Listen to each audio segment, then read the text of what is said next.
प्रयागराज से बड़ी खबर मिल रही है। एआईएमआईएम से नाता तोड़ने की तैयारी में है अतीक और उसका परिवार। ओवैसी की पार्टी को छोड़कर बसपा में शामिल होगा अतीक का परिवार। अतीक की पत्नी शाइस्ता परवीन और परिवार के दूसरे सदस्य भी बसपा में शामिल होंगे। शाइस्ता परवीन बसपा के टिकट पर प्रयागराज में मेयर का चुनाव भी लड़ेंगी और लखनऊ में वरिष्ठ नेताओं के बीच बसपा की सदस्यता लेंगी शाइस्ता परवीन। बड़ी जानकारी इस वक्त आप तक पहुंचा रहे हैं, जहां एआईएमआईएम से नाता तोड़कर बसपा में शामिल होने की तैयारी कर रहा है अतीक और उसका परिवार। ओवैसी की पार्टी को छोड़कर अब बसपा में शामिल होने वाला है अतीक का परिवार।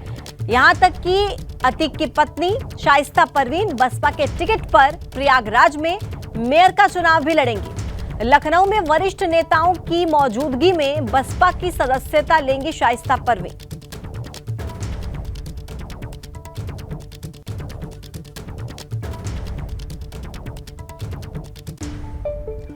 और चलिए पूरी खबर आपको बताते हैं। दरअसल अतीक का परिवार बसपा का साथ जाने की रणनीति को आपको हम पूरा समझाते हैं, किस तरीके से एआईएमआईएम से नाता तोड़ने की तैयारी में है अतीक और उसका परिवार। देखिए, ओवैसी की पार्टी को छोड़कर अब बसपा में शामिल होने वाला है अतीक का परिवार। अतीक की पत्नी शाइस्ता परवीन और परिवार के दूसरे सदस्य भी बसपा में शामिल होंगे। इसके अलावा शाइस्ता परवीन बसपा के टिकट पर प्रयागराज में मेयर का चुनाव भी लड़ेगी। लखनऊ में वरिष्ठ नेताओं के बीच देखिए बसपा की सदस्यता लेंगी शाइस्ता परवीन और बसपा में शामिल होते ही प्रयागराज से उन्हें मेयर का उम्मीदवार भी बनाया गया है। तो ये पूरी पॉइंट्स के जरिए हमने आपको बताया कि किस तरीके से पूरी तैयारी है बसपा में शामिल होने की अतीक के परिवार की।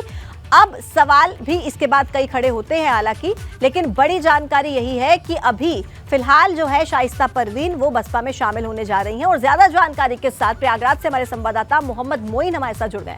मोहम्मद, अतीक का पूरा परिवार बसपा में शामिल होने जा रहा है, लेकिन सवाल ये कि ये कोई मजबूरी है या फिर अपनी इच्छा है और उसी के लिए परिवार जो है वो बसपा में शामिल होने वाला है। क्या लग रहा है इसके पीछे की वजह क्या है?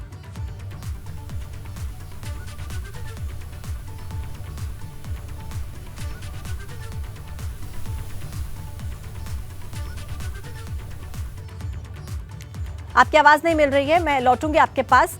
तो देखिए, सवाल कई हैं इसको लेकर कि आखिर ये मजबूरी है या क्या वजह है जो आखिर एआईएमआईएम से नाता तोड़कर बसपा में जाने की तैयारी है। क्योंकि देखिए, अभी ज्वाइन करते ही मेयर पद के उम्मीदवार के तौर पर भी जानकारी मिल रही है कि वहां से चुनाव भी लड़ने वाली है प्रत्याशी के तौर पर। अब ऐसे में अतीक का जो पूरा परिवार है वो बसपा में शामिल होने वाला है और लखनऊ में देखिए बड़े नेताओं की मौजूदगी के बीच ये पार्टी जो है वो ज्वाइन कराई जाएगी। एआईएमआईएम को छोड़कर बसपा में शामिल होगा अतीक का पूरा परिवार।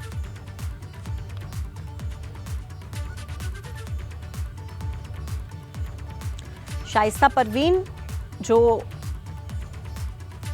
बसपा के टिकट से चुनाव भी लड़ने वाली है मेयर प्रत्याशी का।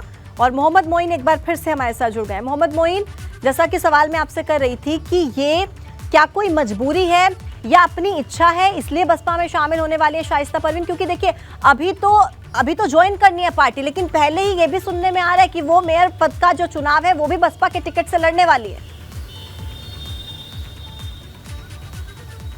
देखिए, आपको बता दें कि अतीक अहमद का परिवार पिछले साल 7 सितंबर को लखनऊ में असदुद्दीन ओवैसी की पार्टी एआईएमआईएम में शामिल हुआ था। लेकिन कुछ ही महीनों बाद जैसे ही विधानसभा चुनाव की सुगबुगाहट शुरू हुई, परिवार शांत होकर बैठ गया था। और अब एबीपी गंगा के पास इस बात की पुख्ता जानकारी है कि अतीक अहमद का परिवार मायावती की बहुजन समाज पार्टी में शामिल होने जा रहा है। जो सवाल आपने किए हैं वो सवाल हमारे मन में भी था। और आपको बता दें कि ये दोनों, चाहे वो अतीक का परिवार हो चाहे मायावती हो, दोनों एक प्रयोग करने जा रहे हैं। दरअसल अतीक अहमद का परिवार साल 2005 के बाद कोई चुनाव नहीं जीत पाया है। 17 साल का लंबा वक्त बीत गया है। अतीक अहमद जेल में है, उसका छोटा भाई जेल में है, 2 बेटे जेल में हैं। ऐसे में अतीक अहमद के सामने चुनौती इस बात की है, अपना जो सियासी अस्तित्व है उसे बचाए रखने की चुनौती है। और यही वजह है कि वो परिवार को बहुजन समाज पार्टी में शामिल करा रहा है और साथ ही साथ बहुजन समाज पार्टी से मेयर का टिकट दिलाने भी लगभग फाइनल हो गया है। और बहुत जल्दी इसका औपचारिक ऐलान भी हो जाएगा कि अतीक अहमद की पत्नी शाइस्ता परवीन प्रयागराज से बीएसपी के टिकट पर मेयर का चुनाव लड़ेंगे। अब अगर बात करें मायावती की, तो मायावती ने कल ही जो ट्वीट किया था उससे इसके संकेत समझे जा सकते हैं। रामपुर में जो उपचुनाव हुए उसके नतीजे को लेकर मायावती ने जो ट्वीट किया था उसमें अखिलेश यादव पर निशाना साधा था और मुसलमानों का जिस तरीके से समाजवादी पार्टी के साथ जुड़ाव रहता है उस पर सवालिया निशान खड़े किए थे। दरअसल मायावती भी दलित मुस्लिम का एक प्रयोग करना चाहती हैं। हालांकि वो दलितों और मुस्लिमों की बात, उनके गठजोड़ की बात लंबे अरसे से करती रही हैं। कई बार उन्होंने कई चुनावों में, विधानसभा चुनाव में 100 के करीब मुस्लिम उम्मीदवारों को उतारा, लेकिन उसका बहुत नतीजा देखने को नहीं मिला था। तो नगर निकाय के चुनाव उत्तर प्रदेश में होने जा रहे हैं और लोकसभा चुनाव से पहले ये एक रिहर्सल के तौर पर देखा जा रहा है जहां पार्टियां अपनी जोर आजमाइश करेंगे। तो मायावती भी एक प्रयोग करना चाहती है दलित मुस्लिम गठजोड़ के जरिए। सफल होता है ये जो ट्रायल वो करने जा रही है, ये कितना मेयर सक्सेसफुल होता है, ये बहुत महत्वपूर्ण है। मोहम्मद मोइन, बहुत धन्यवाद आपका तमाम जानकारी हम तक पहुंचाने के लिए। और देखिए आगे बढ़ते हैं जहां आपको एक और बड़ी जानकारी दे दें कि मेरठ के फलावदा में 12वीं के छात्र की बेरहमी से हत्या कर दी गई। घर से ले जाकर इस छात्र की हत्या की गई है। नाम राजदीप बताया जा रहा है। मेरठ के फलावदा थाना इलाके के नगला हेरू गांव का ये मामला है। सड़क किनारे खून से लथपथ इस छात्र का शव मिला है। मेरठ पुलिस हत्या के आरोपियों की तलाश में जुटी है। हालांकि कारण क्या रहे, किसने हत्या की, बड़े सवाल है, अभी तक इनका जवाब नहीं मिल पाया है। और ये जो आरोपी हैं ये भी पुलिस की गिरफ्त से अभी बाहर हैं। घर से ले जाकर इस छात्र की हत्या की गई है जिसका नाम राजदीप बताया जा रहा है। महज 12वीं कक्षा का छात्र है, उम्र 16-17 साल होगी। अब ऐसे में इस छात्र की हत्या क्यों की गई, ये एक बड़ा सवाल है। और ज्यादा जानकारी के साथ हमारे संवाददाता सनुज इस वक्त हमारे साथ जुड़ गए। सनुज, कानून व्यवस्था को लेकर लगातार सवाल उठ रहे हैं। एक 12वीं कक्षा का छात्र जिसकी उम्र महज 16 से 17 साल होगी, घर से ले जाकर उसकी हत्या कर दी जाती है। पुलिस कहां तक सफल हुई, पकड़ पाई क्या अभी तक आरोपियों को? इसके फिलहाल जो पुलिस है उन्होंने से किसी भी आरोपी को पकड़ नहीं पाई है और पुलिस इस मामले की तफ्तीश कर रही है कि आखिर ये कौन लोग थे जो छात्र को घर से बुलाकर ले गए थे। लेकिन कहीं ना कहीं सोचने वाली बात है कि 12वीं के छात्र राजदीप की जिस तरीके से हत्या की गई, लहूलुहान वो सड़क किनारे पड़ा मिला था और उसको जब डॉक्टर्स के पास ले जाया गया तो डॉक्टर्स ने उसको मृत घोषित कर दिया। परिवार में कोहराम मचा हुआ है और पूरी तरीके से पुलिस ये छानबीन कर रही है कि आखिर इस हत्या के पीछे की क्या वजह थी, वो कौन लोग थे। और फलावदा थाना इलाके के नंगला हेरू गांव का ये मामला ही बताया जा रहा है कि रात के वक्त ये एक कुश्ती प्रतियोगिता थी। इस कुश्ती प्रतियोगिता को देखकर ये छात्र राजदीप वापस और फिर 2 लोग आए, इसको बुलाकर ले गए लेकिन घर नहीं लौटा। तो फिर पता लगा कि इसका जो शव है वो सड़क किनारे पड़ा हुआ था, लहूलुहान था। लेकिन जब डॉक्टर्स के पास ले गए तो उन्होंने मृत घोषित कर दिया।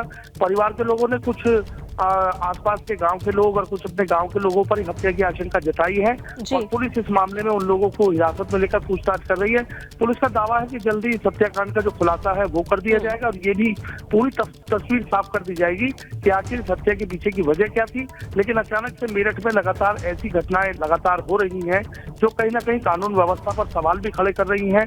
लोग इस बात को समझ नहीं पा रहे कि अचानक से क्या हुआ कि मेरठ का जो ग्राफ है वो बहुत तेजी से बढ़ता जा रहा है, अपराध का ग्राफ। बदमाश खुलकर खेल रहे हैं। कल एक बेटी ने जिस तरीके से उसकी दादी से कुंडल लूट कर जा रहे थे और जिस तरीके से बहादुर बेटी ने वहां पर अपना हौसला दिखाया, उसके बाद पुलिस ने उस बदमाशों को कर लिया। ये बताया जा रहा है कि उसके बाद कंकर खेड़ा में भी कल ही एक और घटना। बिल्कुल सनु, सही कहा आपने। कल लूट की घटना, आज ये हत्या की वारदात कई तरह के सवाल खड़े करते हैं कि लगातार अपराधियों के हौसले इतने बुलंद आखिर कैसे है। सनु, धन्यवाद आपका जानकारी देने के लिए। मुरादाबाद में AIM के प्रदेश अध्यक्ष शौकत अली ने कावड़ यात्रा और अखंड कीर्तन, भागवत गीता पाठ को लेकर सवाल उठाए।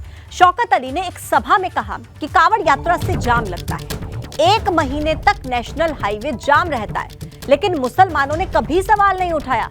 24 घंटे के लिए लाउडस्पीकर लगाकर भागवत पाठ होता है, लेकिन मुसलमानों ने कभी सवाल नहीं उठाए। शौकत अली ने पूछा कि फिर अजान से परेशानी क्यों है, सड़क पर नमाज पढ़ने पर एतराज क्यों है, अजान पर आपत्ति क्यों है। ये सवाल शौकत अली ने उठाए हैं कावड़ यात्रा को लेकर, भागवत गीता को लेकर कि जब कावड़ यात्रा निकलती है तो 1 महीने के लिए नेशनल हाईवे जाम हो जाते हैं, लेकिन मुसलमानों ने कभी सवाल नहीं उठाए, तो नमाज पर सवाल क्यों। हमने कभी एतराज नहीं किया और मुझे फख्र है इस बात पर कि पूरे हिंदुस्तान में किसी एक मेरा कलमा गो भाई इस बात पर एतराज नहीं किया कि तुमने 1 महीने नेशनल हाईवे को जाम किया। लेकिन आप मुझे बताओ, मैं भी तो इसी देश का नागरिक हूं ना। इस देश को हमने बनाया ना। इनकलाब जिंदाबाद के नारे हमने लगाए ना। लेकिन मेरी अजान से तुम्हें तकलीफ क्यों तकलीफ है? आए दिन एक जोकर निकलता, मैं जोकर कहता हूं उनको। एक जोकर निकलेगा, मेरा अजान से तकलीफ होती, नींद नहीं आती। सुनो, अजान से तकलीफ इंसान को नहीं होती, अजान से तकलीफ शैतान को होती है। तो शौकत अली ने क्या कहा है वो आपको ग्राफिक्स के जरिए हम बता रहे हैं। कांवड़ यात्रा पर शौकत अली ने सवाल उठाया। शौकत अली बोले कि 1 महीने तक हाईवे बंद रहा। कहा कि अधिकारियों ने कांवड़ियों के पैर तक दबाए। शौकत अली ये भी बोले कि हमने कोई एतराज नहीं किया, हम मॉल सड़क पर नमाज पढ़ लें तो हंगामा हो जाता है। शौकत अली ने कहा कि कुछ लोगों को हमारी अजान से तकलीफ है। कोई ना कोई जो नमाज पर उंगली उठाता रहता है वो कोई ना कोई जोकर होता है। ये बात देखिए शौकत अली की तरफ से कही गई है। कहा कि अगर हिंदू सड़क पर कावड़ निकाल सकते हैं तो हम सड़क पर नमाज क्यों नहीं पढ़ सकते? एक देश में 2 कानून क्यों हैं? शौकत अली ने एक मंच के जरिए इस बात को कहा कि मैं भी तो इस देश का नागरिक हूं।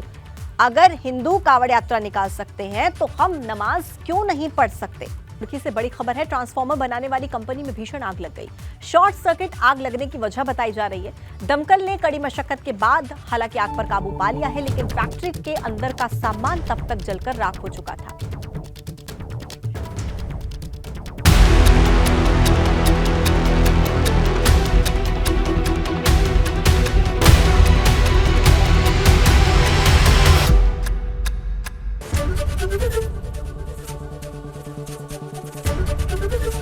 एबीपी गंगा, खबर आपकी, जुबान आपकी।